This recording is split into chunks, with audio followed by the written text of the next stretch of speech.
नमस्कार दोस्तों, आज हम बात करने वाले हैं स्क्रू जैक की एफिशिएंसी के बारे में। तो स्क्रू जैक की एफिशिएंसी का फॉर्मूला होता है eta is equal to ideal effort upon actual effort. Eta यहाँ पर एफिशिएंसी है। अब यहाँ पर एफर्ट क्या होता है कि जो हम बल लगा रहे हैं हैंडल पर स्क्रू जैक को ऊपर उठाने के लिए जो बल लगा रहे हैं उसे हम कहते हैं एफर्ट। अब यहाँ पर आइडियल और एक्चुअल का क्या मतलब है। आइडियल एफर्ट दे समझिए कि आप अपनी निजी लाइफ में देखिए कि आप सोचते हैं कि मुझे उसके जैसा बनना है, मुझे उसके जैसी परसेंटेज बनानी है, मुझे उसके जैसा बिजनेसमैन बनना है, मुझे उसके जैसा आदमी बनना है।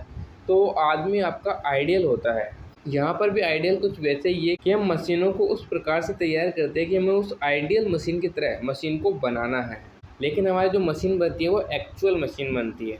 यानी कि आप देखिए रियल लाइफ में और इन मशीनों में अंतर ये है कि आप अपने रियल लाइफ में कभी कभी अपने आइडियल के बराबर या आइडियल से ऊपर भी बन जाते हैं। लेकिन मशीनों में जो हमारी मशीन है वो कभी भी ना तो हमारी आइडियल मशीन के बराबर बनेगी और ना ही कभी आइडियल मशीन के ऊपर बनेगी। वो हमेशा आइडियल मशीन के कुछ कम बनेगी। तो यहाँ पर हम देखते हैं हमारे एक्चुअल एफर्ट का मान होता है W10 अल्फा प्लस फाइव, जिसकी बात हमने पहले ही कर ली है, इसे ज्ञात भी हमने पहले ही कर लिया है पहले वाले वीडियो में। अब यदि हम यहाँ पर फाइव यानी कि फ्रिक्शन एंगल को 0 कर दें तो हम जितना बल लगाएंगे हैंडल पर वो पूरा का पूरा बल स्क्रू जैक को ऊपर उठाने में लगेगा। यानी कि हमारे बल की 1% मात्रा फ्रिक्शन के रूप में वेस्ट नहीं होएगी। उस स्थिति में जो हमारा एफर्ट होगा वो होगा आइडियल एफर्ट। तो ideal effort is equal to में क्या प्राप्त हो, W10 अल्फा। फाइव को हमने 0 कर दिया है तो W10 अल्फा ऐसे की ऐसे। अब इन दोनों मानों को हम समीकरण में रखते हैं तो हमें प्राप्त होता है eta is equal to ideal effort upon actual effort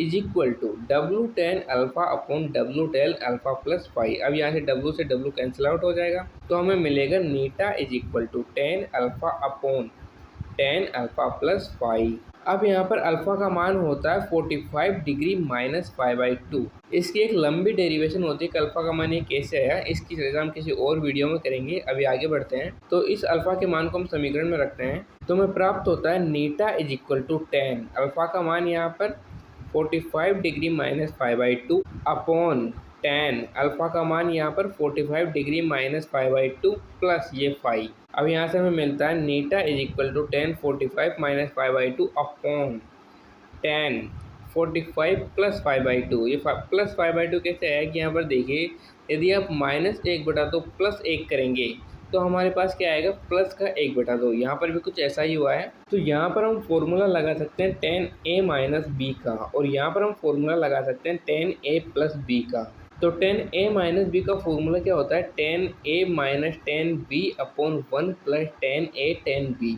तो हम सबसे पहले 10a माइनस बी यानी कि 10 45 माइनस 5/2 का मान निकालेंगे। फिर हम 10a प्लस बी यानी कि 10 45 प्लस 5/2 का मान निकालेंगे और फिर इन दोनों मानों को इस समीकरण में रखेंगे। तो सबसे पहले निकालते हैं हम 10 45 माइनस 5/2 का मान। तो 10 45 माइनस 5/2 इज इक्वल टू हमें प्राप्त होता है 10a यानी 10 45 माइनस 10b यानी कि 5/2 अपॉन 1 प्लस 10a यानी कि 45 10b यानी कि 10 5/2। अब यहाँ पर देखिए 10 45 का मान हमारे पास होता है 1। तो यहाँ से हमें क्या मिलेगा 1 माइनस 10 5/2 अपॉन 1 प्लस 1 इंटू, क्योंकि यहाँ पर भी 10 45 है तो 1 इंटू 10 5/2। इसी प्रकार से हमारे पास 10a प्लस b का फॉर्मूला होता है 10a plus 10b upon 1 minus 10a 10b। 10a plus B और a माइनस बी में क्या अंतर है कि यहाँ पर इसमें ऊपर प्लस है और इसमें ऊपर माइनस है, इसमें नीचे माइनस है और इसमें नीचे प्लस है। तो यहाँ पर भी 10a प्लस बी का मान सेम रहेगा, सिर्फ चिन्ह चेंज होगा, ऊपर प्लस आ जाएगा और नीचे माइनस आ जाएगा। तो 10 45 प्लस 5/2 इक्वल टू में प्राप्त होता है 1 प्लस 10b यानी कि 10 5/2 अपॉन 1 माइनस 1 इंटू 10b यानी कि 10 5/2। अब इन दोनों मानों को हम समीकरण में रखते हैं तो हमें प्राप्त होता है नीटा is equal to 1 minus 10 5/2 upon 1 plus 10 5/2 upon 1 plus 10 5/2 upon 1 minus 10 5/2। अब ये वाला हिस्सा अपोन के भी अपोन में, इसलिए ये उल्टा होकर मल्टीप्लाई में चला जाएगा। ये हिस्सा उल्टा होकर मल्टीप्लाई में कैसे जाएगा उसे एक एग्जाम्पल से देखिए। यदि हमारे पास 1/2 अपॉन 1/2 हो तो हम इसे लिख सकते हैं 1/2 इंटू 2/1। 1/2 उल्टा होकर मल्टीप्लाई में चला गया तो यहाँ से हमें प्राप्त हो 1 और यदि आप इसे कैलकुलेटर में भी सोल्व करेंगे तो इसका मान हमें 1 ही प्राप्त होगा, यानी कि ये हमारा जो लॉजिक है वो बिल्कुल सही है। तो आगे बढ़ते हैं। तो यहाँ पर क्या होगा, हमारे पास 1 माइनस 10 पाई/2 इंटू होगा 1 माइनस 10 पाई/2 से, और 1 प्लस 10 पाई/2 इंटू होगा 1 प्लस 10 पाई/2 से। तो यहाँ से हमें प्राप्त होता है नीटा इज इक्वल टू 1 माइनस 10 पाई/2 इंटू 1 माइनस 10 पाई/2 अपॉन 1 प्लस 10 पाई/2 इंटू 1 प्लस 10 पाई/2। तो ये बन जाएगा हमारे पास 1 माइनस 10 पाई/2 की होल स्क्वायर, और ये बन जाएगा हमारे पास 1 प्लस 10 पाई/2 की होल स्क्वायर। तो हमें यहाँ से प्राप्त होता है नीटा इज इक्वल टू 1 माइनस 10 पाई/2 की होल स्क्वायर अपॉन 1 प्लस 10 पाई/2 की होल स्क्वायर।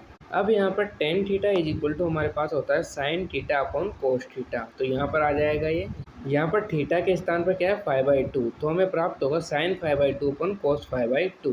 तो हमें प्राप्त होता है नीटा is equal to 1 minus sine 5/2 upon cos 5/2 की whole square upon 1 plus sine 5/2 upon cos 5/2 की होल स्क्वायर। तो यहाँ से यदि हम कोस 5/2 को इधर मल्टीप्लाई करते हैं तो हमें मिलता है cos 5/2 minus sine 5/2 upon cos 5/2 इसकी whole square upon cos 5/2 plus sine 5/2 upon cos 5/2 इसकी होल स्क्वायर। तो यहाँ से हम कोस 5/2 माइनस साइन 5/2 की स्क्वायर को अलग करेंगे और कोस 5/2 की स्क्वायर को अलग करेंगे, और यहाँ पर भी कोस 5/2 प्लस साइन 5/2 की स्क्वायर को अलग करेंगे और अपॉन कोस 5/2 की स्क्वायर को अलग करेंगे। तो हमें प्राप्त होता है कोस 5/2 माइनस साइन 5/2 की whole square upon cos square 5/2 upon cos 5/2 plus sine 5/2 की whole square upon cos square 5/2। तो यहाँ से कोस स्क्वायर 5/2 से कोस स्क्वायर 5/2 कैंसिल आउट हो जाता है।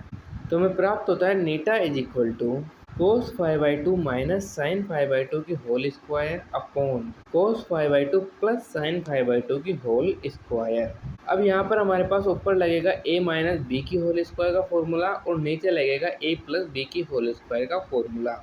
तो a माइनस बी की होल स्क्वायर का फॉर्मूला हमारे पास होता है a square plus B square minus 2ab, और a प्लस बी की होल स्क्वायर का फॉर्मूला हमारे पास होता है a square plus B square plus 2ab।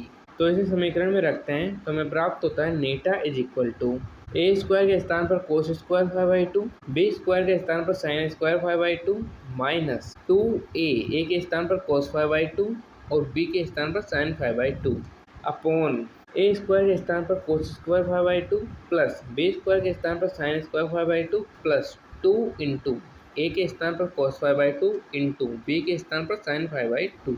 अब यहाँ पर हमारे पास cos square theta plus sine square theta is equal to होता है 1, और 2 cos theta into sine theta is equal to होता है साइन 2 थीटा।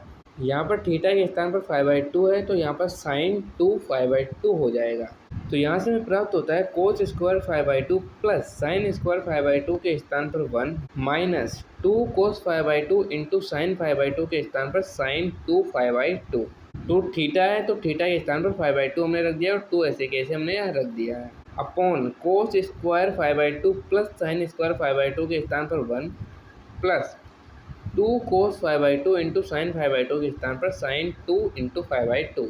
तो यहाँ से 2 से 2 कैंसिल आउट होगा और नीचे भी 2 से 2 कैंसिल आउट होगा, तो हमें प्राप्त होगा नीटा is equal to 1 minus sine 5 upon 1 plus sine 5। तो यही हमारी स्क्रू जैक की एफिशिएंसी नीटा is equal to 1 minus sine 5 upon 1 plus sine 5।